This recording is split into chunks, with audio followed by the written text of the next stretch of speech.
What's up, everyone? We haven't done a video in a while because I was on a trip to Sapporo to visit some family up there. So, in this episode, we'll be talking about my trip up to Sapporo. Enjoy.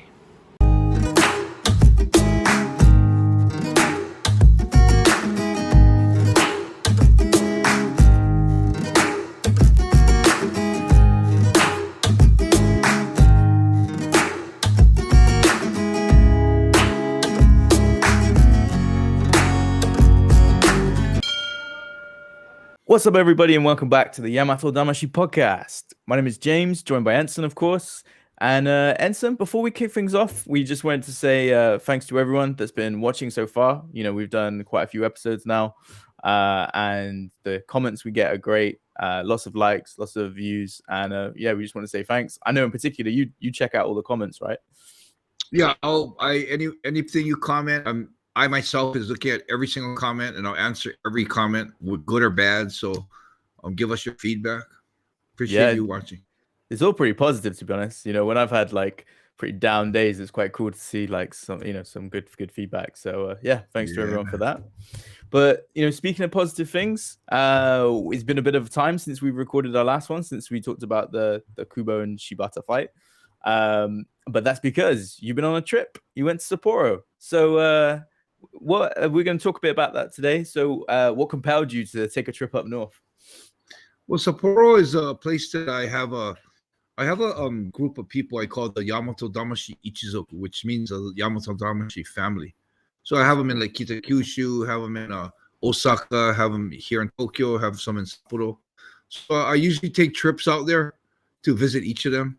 And this trip, I actually went out to visit the Yamatodamashii Ichizoku in Sapporo. Nice. And they also are the people who are helping design Sarah's bags. Awesome. She's Sarah's putting out a bag line, a waist pouch turning into a handbag, and a wallet. So it's gonna be kicking off soon. But yeah, so we went there to do some finalizations on that, and yeah, so it was like kind of like a dual trip. I haven't seen them for a while because of COVID, and tied it in together because I had to talk to them about Sarah's bags and visit them. So it was a pretty cool trip. I usually go there for like 2 or 3 days. Yeah, but this time I decided to make it a whole week. Nice. To hang out and have a good time. So it was crazy. We had a blast, and so we're gonna talk about today. Yeah. So before we get into like some of the stuff you were up to, how did you guys meet? Like originally, like the guy Masataka, who is the top guy in the group, he used to be attendant at the gangster events, and I met him at a gangster event. We got to be good friends, and that's how we met. I must have met him about maybe like 15 years ago. Wow. Yeah, that's cool. And man, every time I go to Sapporo, they take care of me from like, I mean, if I allowed it, they would have took care of me from the minute I got to the minute I left. But I know it's hard for them, and I like my time alone too. So a lot of times I just tell them, "Oh, I'm busy till 2:00," and I go walk around the station, check out the stores, have my alone time. Yeah, which is really nice. But other than that, man, they want to take me to breakfast, lunch, dinner, pick me up at the airport, drop me off at the airport, or walk me all the way to TSA. The guy walked and lined up in TSA and walked until he had to put my bag on the turnbuckle and walked out. What? That's crazy. They come every night to my hotel. They come to my hotel and they walk me all the way to my elevator. Yeah. If I wanted, they'd probably walk me to my room, but I it's kind of weird. So I just said, so the elevator's good. And they'll be bowing down low as the elevator closes. That's awesome. Yeah, so they take care of me like a royalty, man. It's super nice to go there. Yeah. Rolling out the red carpet. I like that. That's cool. Yeah, red carpet. Yeah. No, it's nice that you guys have been friends for so long, though, right? 15 years is a long time, and it's good that even. And what's real interesting about it is the trips before in the younger days, it was about you have good food, check out chicks, go to hostess clubs, and that's pretty much what the thing was about. Let's go check out the drinking clubs. Check this out. Check that out. Check out the clubs. Check out the girls. But it's so funny how we've all gotten older. I guess we all settled down. Yeah. And the whole trip was pretty much I have my mornings to myself. I make sure I have my mornings to myself.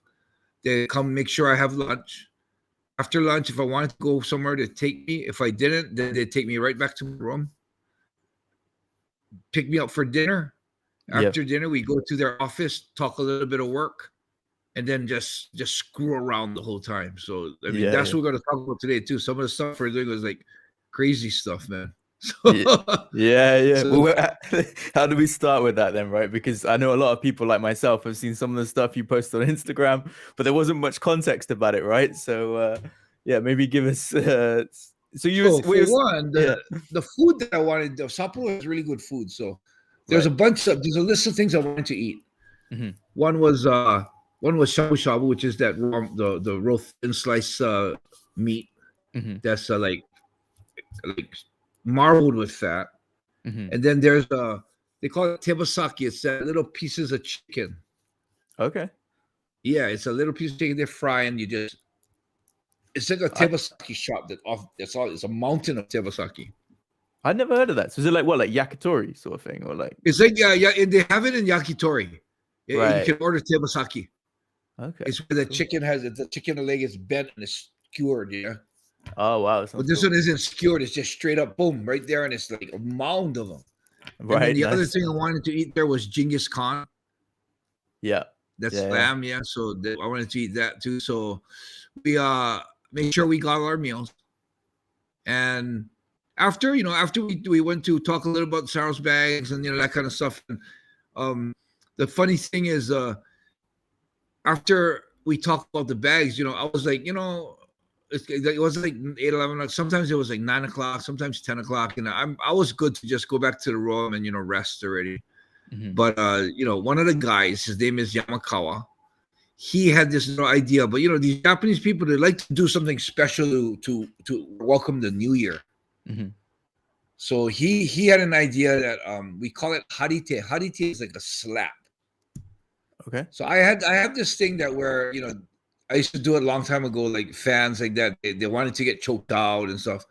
So a lot of them, like, I give them a slap.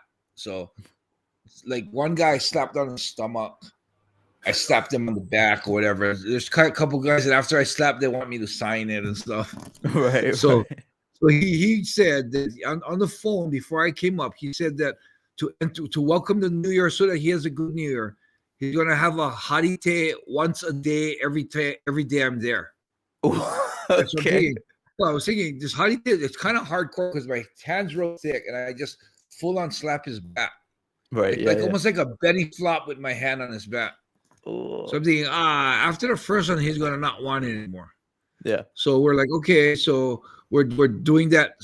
We go to his office, we get that one slap, and all of a sudden he goes, no, I want 3. So okay, one, he's gonna take that one, he's not gonna want to do it, but he wanted a second one, he wanted a third, but every time I slap him, he would like, I wish I had the videos on it, but we actually don't have a video of him the way after he reacted after the slaps. Right. I might have. I'll try and send it to you. But he would like recover. We'll give him like maybe like 30 or minute to 2 minutes to recover for the next one. Yeah. Second day, all of a sudden he says he wants 10 of them. Okay. And when I do that, someone that doesn't have like a conditioned hand, it stings your hand. Yeah, I bet. But I'm okay. I mean, my hands are okay. I slapped. It'll sting at the time. Yeah. But then it'll calm down. Yeah. He wanted 10. Okay, so that day we got 10. He made it to the 10. He was okay. I mean, some of them left like total hand marks on his back. Right. Like you could see the finger marks on the back. Were you doing it in the same place, or was it like dotted around? Like, yeah, I was doing it. I was figuring that doing it in the same place would probably hurt more, so I tried to do it in the same place. But then he was toughing it out so good that I thought, you know what, I'm gonna surprise him. So there were a couple. I kind of alternated where I make like I'm going in the middle, and I go right on the side, right on the love handle area. The love. One, he didn't expect it. 2, I think that place on the side of the body is a little more sensitive. Yeah. So those are the ones that really hurt him, especially he didn't expect it. And there's this live streaming thing we do. It's called Ichinana Live, where we live stream and people like fans can follow you and fans can watch the training and ask questions. So I ran the live stream, and I have my live stream. And then when we had the live stream on, he was the people watching can make comments like, "Oh, want to see one more? Wow, that was cool," and they'll throw money at you. What? Yeah, so there was one time a guy made a comment like, "Oh man, why don't you just do low kicks instead?" I was like, "Oh man, low kicks would be better because it'll be. I think low kicks the damage is worse because you're damaging the muscle. Right. So when you're getting low kicks a little bit every day, even if I'm not throwing it at full force, it's it's going to be painful." So when I mentioned low kicks, he was like, no low kicks. And I told him 30%. And I was thinking I can drop it at a real good angle. You come up to down and drop it down and it hurts. I know where to hit the sciatic nerve. So I figured, I'll go 30%. That's cool. He'll the first couple he'll be okay, but after that he'll start feeling everyone because it'll start digging in. Yeah, definitely. And it was funny, man. We would do the low kicks, and then he would have to take breaks, squirming on the ground. Yeah. There was this one time that like the last day we're gonna do we actually ended up doing 10 slaps and 10 kicks every day towards the end. And then the last day, he was toughing out the slaps so much. It was like kind of getting to a point like, damn, he kind of doesn't mind the slaps. Right. So one of the other workers in the office, I kind of had him slap me a toothpick. And then so I lifted his shirt and I pretended like I'm going to slap his back. And I stabbed the toothpick right in his neck. And it was so funny because he thought I pulled his hair out. It was just a little prick. But the toothpick went in, I think about a quarter of an inch. Right. Where it to a point where the toothpick stayed in his neck the whole time. And it didn't like just boom and fall out. It stayed and it was in his neck through the whole last like 10, 20 minutes. Wow. What was his name again? His name was Yamakawa. Yamakawa. Fair play to you, Yamakawa. You've got some balls to go through with that. So that is it was real cool, man, because I had all the work done. I got to spend a lot of time with the Sapporo Ichizoku. And the funniest thing is, Sapporo is known for its snow. Yeah. So towards the end of the trip, man, it started snowing, and I'm from Hawaii. I've been in Japan for 30 years, so I've seen snow. I've snowboarded. It's not it's not like wow, snow my first time. But I guess being from Hawaii, never, until I was 24, I've never seen snow. Oh, and wow. Just for me, even after being here 30 years, man, when snow falls, I'm like, wow, snow's falling, snow. And I got to go out inside. I want to go play in it. I want to go walk in it. As cold as it is, it was minus 10 degrees Celsius up there. Which is, I know there's a lot of colder places, but for us, that's cold. Pretty cold. Yeah, that's really cold. I got crazy where it was cool. I would walk in t-shirt and just walk through the snow. And I thought, let's get a little more crazy.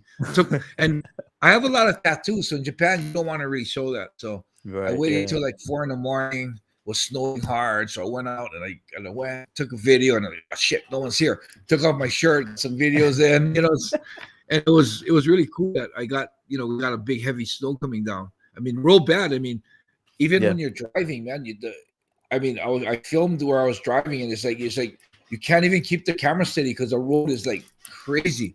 Yeah, it's all from snow falling, hardening, melting in certain areas, falling again, hardening. The road gets all like almost like off-roading. So that was real cool too, man. We actually got to go to some arm wrestling gym. One of the girls that came up to visit, when she knew I was coming up, I had a couple fans come up to say hi, and I took them to dinner. And there was a girl, Yoko Yamada. She's a world champion arm wrestler.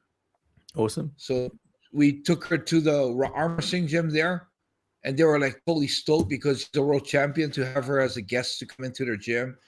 And she, she worked out with those girls. She worked out with them, trained with them.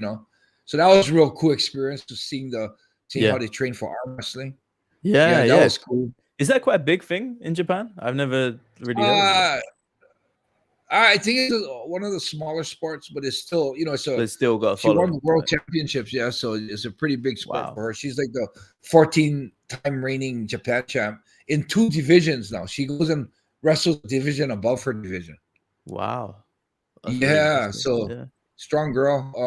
So that was fun, and the only thing was crazy was that the snow was so hard. The day I was supposed to leave, all the highways closed.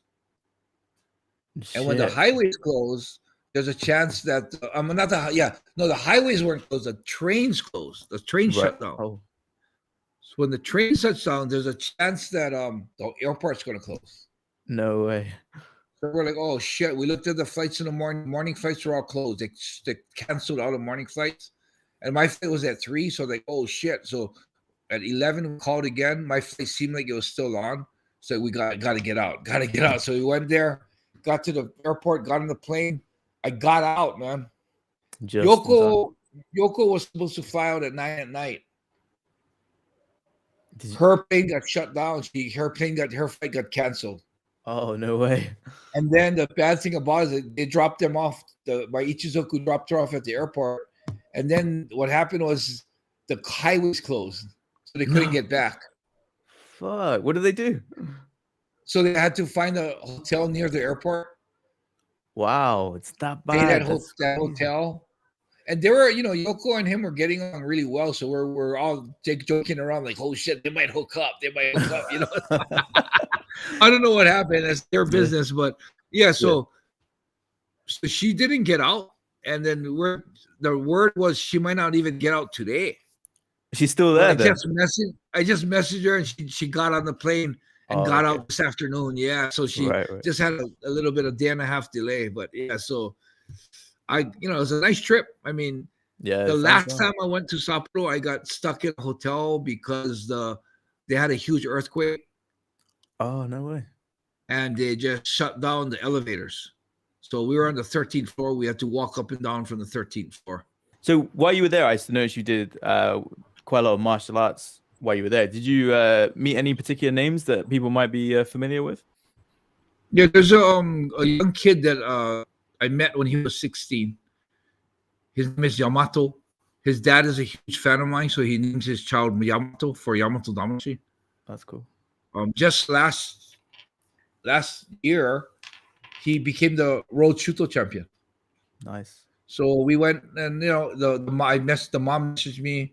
She asked me if there's a way I could come and watch the training. So we did. We went and watched some of his training, gave him some advice and gave him some tips, and that was a real good visit. They're super happy. The dad was really happy. I give him more advice on mindset and the way he trains. Mm-hmm. And he really loved it, and so it was awesome to have been able to check him out and visit him. He's gonna be fighting next month in March. I mean, he's gonna fight next March to defend his title, and if he wins that, he'll be the first Japanese guy to ever try to win a title in the weight class above him. Oh wow, that's cool. Yeah, that'd be interesting to see. Mm-hmm. Yeah, I mean, Shooto, I think they're lined up for quite a big year this year. They've kind of moved away from one championship, from what I've heard. So I think that's a smart move, to be honest. But this looks good, man. Yeah. So it should be interesting. One more thing I missed. There's a gym up here in Sapporo that I help out there in Sapporo. So one of the guys is qualified to get his brown belt, so I went and promoted him as a brown belt. Right, that's cool. Yeah, so that's pretty much sums up my Sapporo trip. It was really nice. Got back. It was nice to get home, and got to see the Ichizoku and take care of some of the business. We're getting Sarah's bags and wallet in the end of this month. Nice. And it'll probably be online available for people like in the beginning of February. So that's kind of exciting for us, and Sarah's real excited about it. Maybe in time for Valentine's Day. All the Yeah, fellas that need maybe. to get some gifts, myself Maybe. included. Yep. So, no, that's awesome, man. Sapporo is definitely one of those places that I've always wanted to visit. I've never done the north of Japan, and it looks like, as you say, it looks kind of like you have these crazy adventures just from just the weather that happens there at certain times of the year, right? So, Well, when you come to Japan, we'll make sure we make a trip out there. yeah, definitely. That's definitely on the bucket Yeah. list. So, that'll be Super fun. awesome place, man. You meet that. I want you to.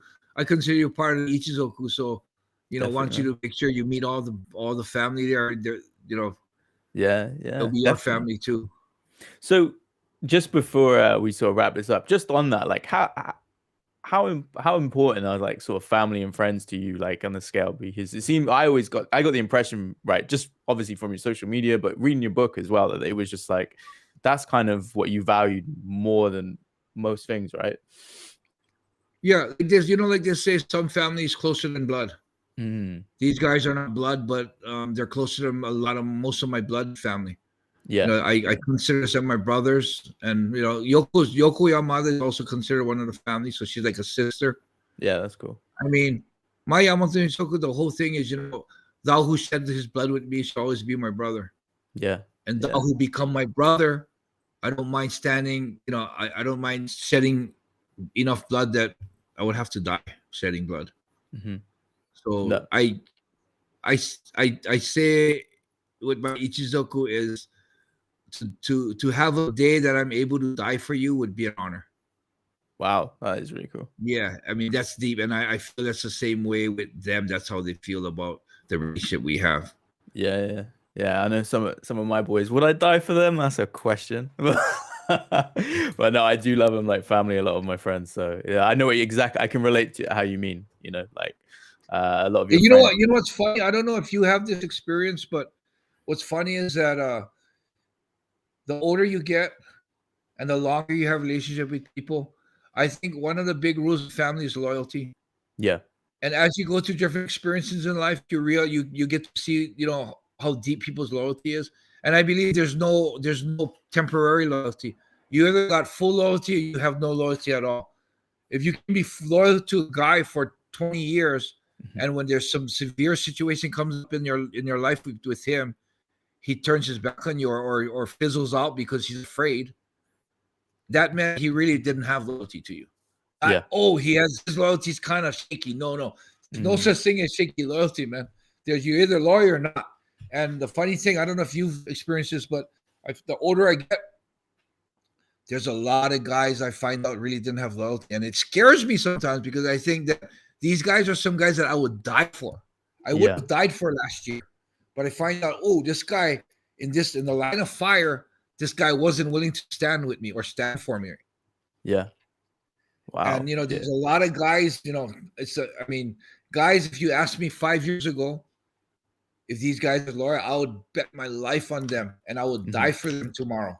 I found out in a situation that, whoa, they're like, they just really turned their back. Like, whoa, dude, Yeah. there's no way this guy would die for me. He turned his back on that type of situation. It was more severe than a daily situation, but it was nothing compared to something that would be life and death. Yeah. And I've noticed that the older I get, the smaller my circle gets, but the Yeah. stronger my circle gets. That's cool. Yeah. I think Yeah. for you, right, that you got to be super careful because you've had that history of like fame and any like sort of famous fighter will probably attest to this as well, right? That probably there's certain people that want to sort of jump on the train and be your best friend like when things are going well, right? And then are they like real friends? I mean, I'm kind of fortunate because, as you say, as I've got older, the people that are like I call my close personal friends, they'll always be my close personal friends because it wouldn't matter what we were doing, we'd always have a fun time, right? We like each other because of who we are, sort of thing. But because I'm guessing you've had such an exciting life, you probably get people that are just sort of jump in and be like, oh, I want to be friends with Enson. But it's like, do they actually want to be friends with you? Or do you know what I mean? Is it like a one-way thing? I bet you've probably encountered that quite a bit, right? Yeah, a lot. And Yeah. I believe in the style of trusting people first hmm instead of trusting them and having them prove to me that I made the right decision rather than not trusting them and making them prove their trust to me.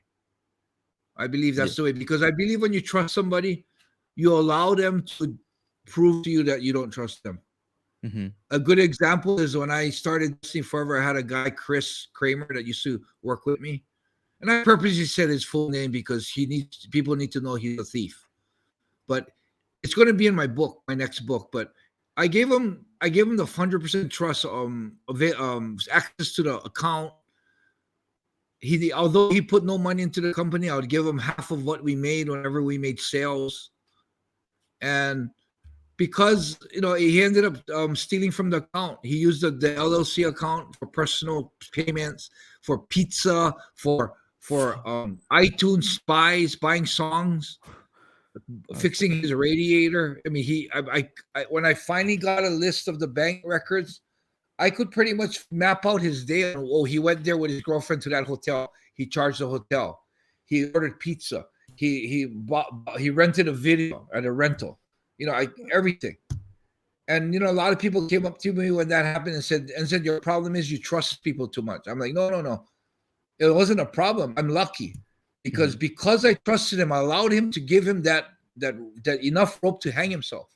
And if I didn't trust him and I didn't get him to the account, I'd probably still be working with this cheater today. Yeah. The fact that I trusted him, I allowed him to, of course, I allowed him to steal money from me. He stole about 30,000.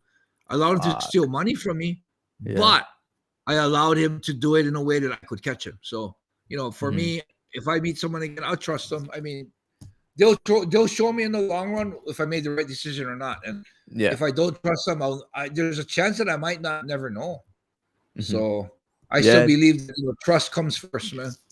I know what you mean. Sometimes it takes a bit of time for true colors to come out, right? And people show their snake behavior. So I believe to open your heart and trust first, Yeah, no, it's cool, man. I think as you say though, like the ones that sort of stay with you like over the years, those bonds just become so tight. So it's good that you've got a good circle of people around you. So awesome. Well, I want to thank everyone for watching, and please, as we say, like, subscribe, comment, all that good stuff, and we'll talk to you guys again soon.